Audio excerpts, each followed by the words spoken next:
obunachilarimizni 1 millionta bo'lguncha har kuni shaharimizning ko'rkiga ko'rk qo'shtiradigan chiroyli живой daraxtlarni ekishga qaror qildik. Bugun bizning challenge'imizning birinchi kuni, hurmatli obunachilar, hozir bitta katta daraxt olib, birinchi Yakkasaroyga ekamiz. Keyingi rayon qayerda bo'lishini o'zingizlar kommentariyada yozib ketinglar va qanaqa daraxt ekishimizni o'zingizlarning kommentariylarni tashlab ketinglar. Birinchi manzilimiz o'zimizning rayonda bo'ladi, Yakkasaroyda bo'ladi. Chunki bilasizlar, bu yerda 174 ta daraxtni chapga o'ngga qo'yishgan.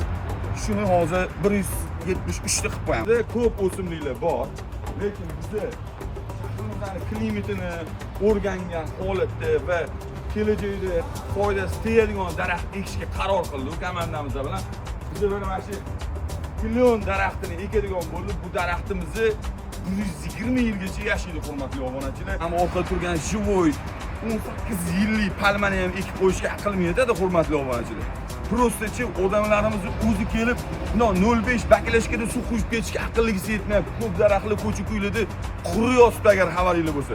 O'shanga ko'cha-ko'yda yursanglar, bitta 5 litrli suvni olib daraxtlarga sepib boringlar, bir duon tegida qolinglar, hurmatli obunachilar. Mana do'stlar, daraxtimizni ketyapti sekin. Bu katta bo'lsa boru, shokolad bo'ladi, shokolad. Maqsad shu.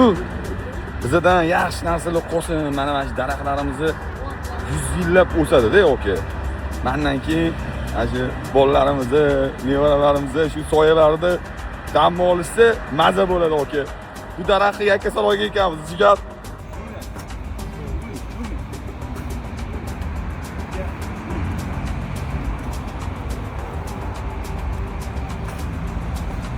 Bu yer xudo xolisi daraxtimizni mana shu yerda xudo xolisi o'sib ketadi.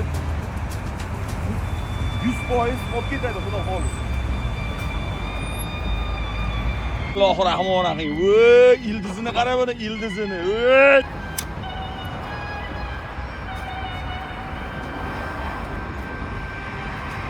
Men Yangilar Vines Green Forest o'z jamoasi va obodonlashtirish boshqarmasi bilan birga kollaboratsiya qilib, birinchi daraxtimni bo'sh joy topib ekdim. Bu challenge'imizda hamma qatnashsa bo'ladi. Bor yo'g'i meni 40 minut vaqtim ketdi. Xudo xolisi bu bizga klion daraxtimizni 120 yil xizmat qiladi. Endi sizlarga savol. Agar mana shu 40 million aholi bitta atirgul ekib qo'ysak ham, voy, vatanimizni boru o'rmon bo'lib ketadi. Hurmatli obunachilar, challenge'da qatnashganlarga hammangizga rahmat, Alloh rozi bo'lsin. Mani atmetga qilinglar, challenge'da qatnashayotganlar. Men sizlarga like bosib, istoriyaga ko'tarib beraman. Joninglar sog' bo'lsin.